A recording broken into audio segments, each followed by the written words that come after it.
우리는 누군가의 제자입니다. 인생을 사는 법을 우리는 누군가로부터 다 배웠습니다. 이 법칙에는 예외가 없습니다. 인간이란 다른 이들로부터 살아가는 법을 배우고 계속 배워야 하는 피조물이기 때문입니다. 맨 처음 우리는 우리 부모나 가족 중 가장 가까운 데 있는 사람의 제자였습니다. 유치원 선생님의 제자였고, 놀이 친구와 또래 집단의 제자였고, 10대 이후 접어들면서 의식적으로 선택해서 우리는 영향을 받게 됩니다. 그런데 그 영향은 우리를 세울 수도 있고 우리를 망가뜨릴 수도 있습니다. 작년 11월 뭄바이 터미널에 폭탄을 던져 58명을 죽게 한 가수. 그는 파키스탄과 인도의 접경에 위치한 마을에 사는 한 평범한 청년이었습니다. 집이 너무 가난해서 돈을 좀 벌기 위해서 한 마을로 나왔다가 돈 벌 수 있는 방법이 도저히 없어서 아내가 절도를 해야 되겠다. 그래서 무기를 구하려고 무기상에 들어갔습니다. 근데 그때 그걸 지켜보고 있던 LET라는 무슬람 그 극렬주의자의 이끌림을 받게 되고, 그 뒤 2년 뒤에 그는 뭄바이에 있는 무관 시민을 죽이는데 자신이 들었습니다. 그는 지금 인도에 잡혀서 감옥에 있습니다. 그래서 우리는 늘 자신을 가르치고 훈련하고 있는 자가 누군지를 늘 점검해 봐야 됩니다. 그의 가르침이 남긴 결과가 어떤 것이었는지를 늘 객관적으로 볼 줄 알아야 됩니다. 내 스승이 나에게 가르친 그 결과가 오늘 나인데 그것이 좋냐 나쁘냐를 늘 객관적으로 볼 수 있어야지. 그렇지 않으면 뭄바이의 이 청년처럼 자신을 상하게 하는 일로 결론을 내리게 될 수밖에 없다는 것. 그래야지만이 우리는 다른 스승을 생각하게 되고 더 나은 스승을 찾게 되고 모든 스승 중에 스승이신 하나님을 선택하게 됩니다. 여러분, 오늘 하루 생각해 보십시오. 내가 지금 누구의 스승을 본 제자인가? 그 가르침 외에서 나는 어떤 결과를 지금 갖고 있는가? 우리 예수님은 제자들 앞에서 체포되시죠. 검과 뭉치를 갖고 온 제사장, 병사들. 근데 그냥 조용히 체포되지 않으시고요. 제자들이 보는 데서 예수님은 체포당하십니다. 우리 예수님께서 당하신 것을 두 가지 단어로 표현합니다. 하나는 순환이고 하나는 버림입니다. 우리 예수님은 순환만 당하지 않았습니다. 여러분, 순환에는 나름대로 명예가 있습니다. 나름대로 인정이 있습니다. 그런데 버림에는 명예와 인정도 없는 것이 버림입니다. 조롱하는 겁니다. 멸시당하는 거죠. 우리 예수님이 이것을 당하셨는데 이것을 제자들 앞에서 당하십니다. 자기가 가르쳤고 자기의 권위로 인도했던 제자들 앞에서. 참 어려운 거죠. 자기를 잘 아는 사람 앞에서 어려움을 당한다는 건 참으로 괴로운 일입니다. 내 자녀 앞에서 아버지가 어려움 당한다는 것, 차라리 보여주고 싶지 않습니다. 그렇죠. 근데 예수님은 그렇게 하신다. 그래서 오늘 겟세마네 동산에서 기도하시고 거기에서 가룟 유다에 의해서 예수님께서 이제 배신을 당하는데요. 예수님이 일부러 겟세마네로 가신 겁니다. 평소 가시던 곳. 아무도 모르던 곳에서 가서 기도하지 않으셨습니다. 그리고 갈 때 혼자 가지 않고 베드로, 야고보, 요한 3명 데리고 갑니다. 그래서 예수님께서 잡히시는 그 모습을 예수님의 가장 가까운 제자들은 다 본 겁니다. 왜 그럴까요? 왜 예수님께서 그걸 보여주실까요? 몇 가지 이유가 있는데요. 가장 중요한 거, 이번 고난 주간에 꼭 기억해야 될 거 하나, 고난은 필연적이기 때문에. 고난은 피할 수 있는 게 아니에요. 예수님의 십자가도 필연적이듯이 제 아들에게도 십자가가 필연적인 겁니다. 누구에게나 십자가는 다 있다는 거예요. 하나님 나라 갈 때까지 우리가 져야 될 십자가는 다 있습니다. 여기 왔는데 왜 어려움이 있을까? 당연합니다. 저기 가면 어려움 없겠습니까? 저기 가면 또 어려움이 있습니다. 당연합니다. 그래서 예수님은 제 아들에게 십자가를 피하는 방법이 아니라 십자가를 지는 방법을 가르쳐 주십니다. 왜 고난은 필연적일까요? 고난은 옛 관계를 청산하고 새 관계를 시작하는데 항상 따라오는 것이 고난이기 때문에 그렇습니다. 예수님을 따르려고 하면은 옛 관계를 청산해야 되잖아요. 예수님 뜻대로 살려고 하면 뭔가를 정리해야 되잖아요. 근데 그 정리하는 거 쉽지 않습니다. 우리 예수님께서 누구한테 고난 받았습니까? 로마 사람한테 고난 받기 전에 우리 예수님은 같은 동족 유대인에게 고난 받았어요. 그게 왜 그랬습니까? 뿌리가 같은데 다른 방향으로 나가니까. 신앙생활 제대로 하려면 누가 고난 잘까요? 그동안 같이 신앙생활 하던 사람들이 고난합니다. 고난을 좋아합니다. 내가 정직하게 바르게 주님 따라가려고 하면 누가 나를 힘들게 합니까? 그동안 함께 힘든 사람들이 나를 힘들게 합니다. 고난은 필연적인데 또 한 가지는 우리는 세상의 고난을 져야 될 사람입니다. 예수님은 예수님의 죄를 때문에 고난당한 게 아닙니다. 예수님은 인류의 죄 때문에 고난당하셨죠. 그리고 예수님께서 우리에게 너희는 왕같은 제사장이라고 했습니다. 이게 무슨 뜻입니까? 우리는 세상의 죄를 짊어지고 세상의 문제거리를 안고 하나님께로 나갈 사람이 우리들이라는 것. 여러분, 직장에서 어려움이 있습니까? 당연한 겁니다. 아이 때문에 어렵습니까? 당연한 겁니다. 그 아이의 짐을 내가 져야 되는 겁니다. 남편 때문에 어렵습니까? 당연합니다. 그 남편의 짐을 나보고 지라고 나를 아내로 보내신 겁니다. 여러분, 그래서 이제 이후로는 나는 편하려고 신앙생활 시작했는데 왜 이렇게 신앙생활 어려울까? 거꾸로입니다. 주님께서 세상에 짐을 네가 지고 내한테 나오라고. 그래서 주님께서 우리를 주님의 제자로 삼으신 겁니다. 또 한 가지 고난이 필연적인 이유가 있습니다. 그것은 바로 우리에게는 복음이라는 놀라운 소식이 우리에게 맡겨졌기 때문에 그렇습니다. 여러분, 복음이 얼마나 값진 소식이고 가치 있는 소식인지 알 수 있는 길은 딱 하나입니다. 내가 그 복음을 위해서 얼마나 대가를 지불하는 것. 철이 강할 수 있는지 드러나는 건 딱 하나, 언제입니까?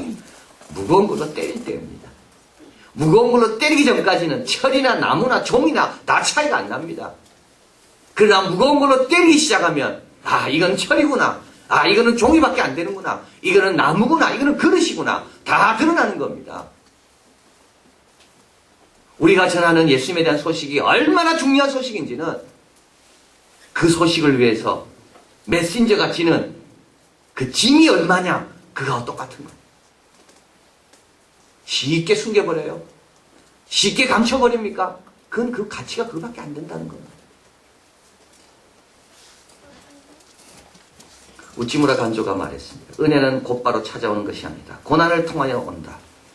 고난은 은혜를 몸으로 부르는 매개체다. 연료 없이 불이 붙지 않는 것처럼 고난 없이 믿음도 기쁨도 없다. 이거 누구의 고난입니까? 누구의 기쁨이고 누구의 은혜입니까? 내가 사랑하는 사람에게 은혜를 주고 싶습니까, 여러분? 그러면 고난이 답입니다. 그 사람의 사랑의 정도는 내가 그 사람을 위해 지는 고난의 정도와 같습니다. 그 사람에게 믿음과 은혜를 주고 싶습니까? 그러면 복음을 위한 고난을 다 받아야 되는 거예요. 고난이 답입니다. 내가 그를 얼마나 사랑하는지, 그 때문에 당하는 고난을 내가 얼마나 잘 견디는지, 고난이 답입니다. 복음도 마찬가지예요. 여러분, 직장에서 예수님을 증거하기 위해서 믿지 않는 식구들 가운데 예수님을 증거하기 위해서. 여러분이 얼마나 짐을 집니까?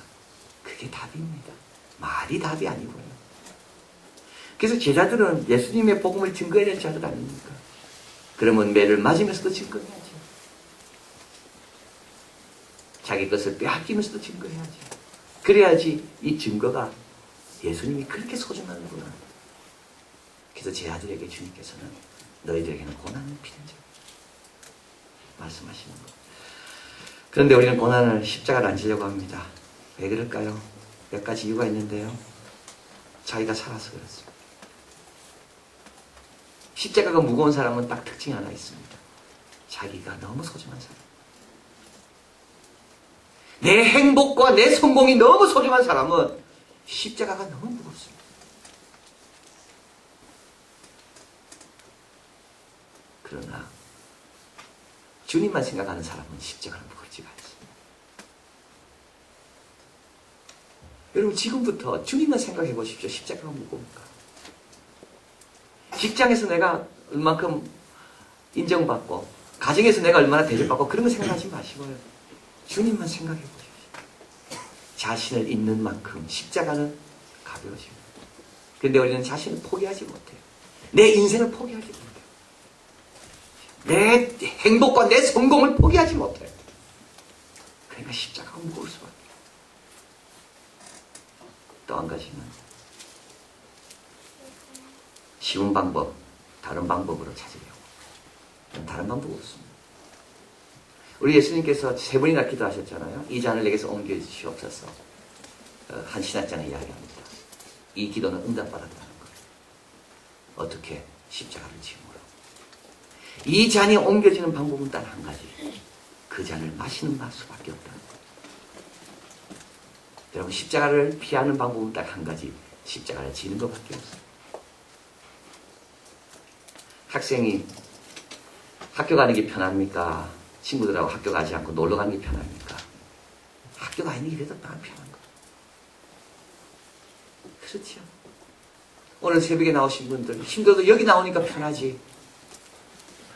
집에 누워있으면 얼마나 마음이 괴로울까요? 맞습니다.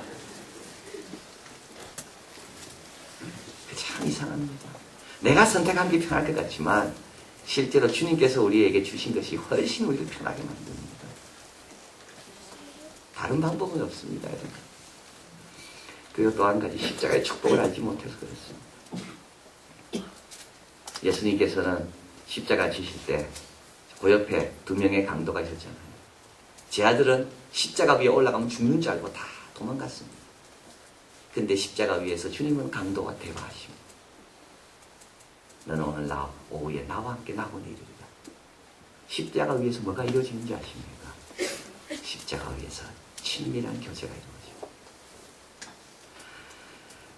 십자가 위에서 축복을 받습니다. 어떤 축복? 주님을 알아가는 축복. 주님을 본받는 축복. 여러분 우리가 신앙생활이 어려운 이유는 바로 여기에 있습니다. 우리는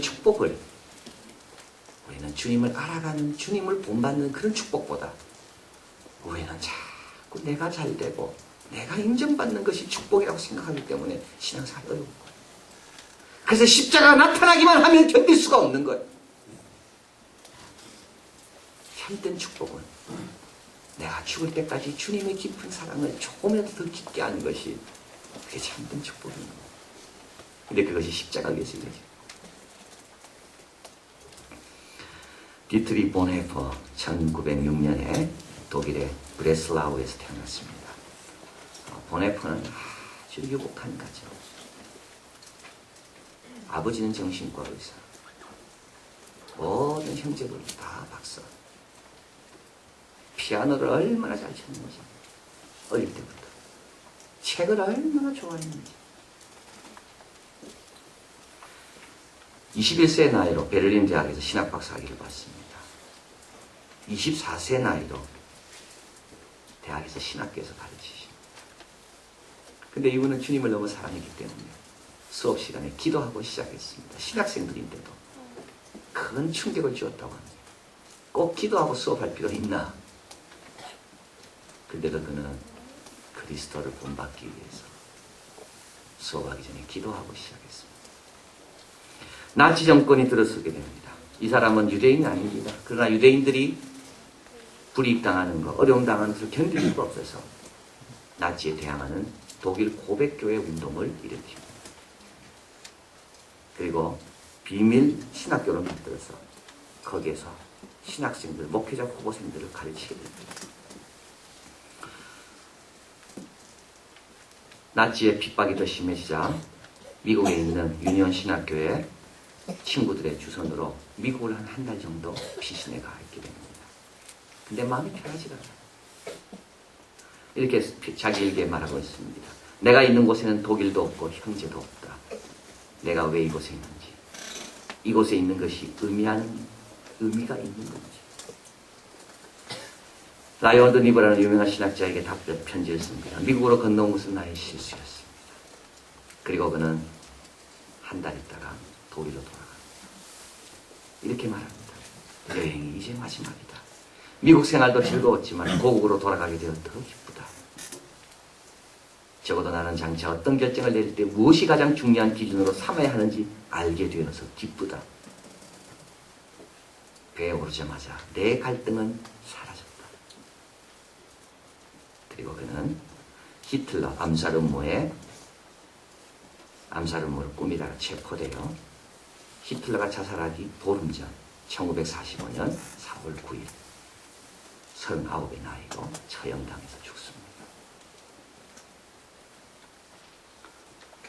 처형당해 죽기 1년 전에 그가 쓴 시가 있습니다. 나는 누구인가? 감옥에 있을 때죠. 나는 누구인가? 남들이 종종 내게 말하기를 감방에서 나오는 나의 모습이 어찌나 침착하고 명랑하고 확고한지 마치 성에서 나오는 영주 같다는데 나는 누구인가? 남들은 종종 내게 말하기를 간수들과 대화하는 내 모습이 어찌나 자유롭고 사근사근하고 밝은지 마치 내가 명령하는 것 같다는데 나는 누구인가? 남들은 종종 내게 말하기를 불행한 나날을 견뎌내는 내 모습이 어찌나 한결같고 번글거리고 당당한지 늘 승리하는 사람 같다는데 남들이 말하는 내가 참 나인가? 나 스스로 아는 내가 참 나인가?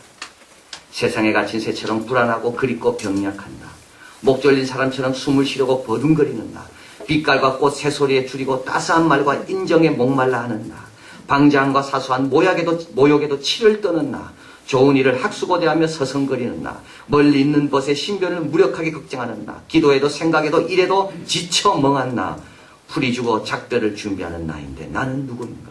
이것이 나인가 저것이 나인가? 오늘은 이 사람이고 내일은 저 사람인가? 둘 다인가? 사람들 앞에서는 허세를 부리고 자신 앞에서는 천박하게 우는 소리를 잘하는 겁쟁인가?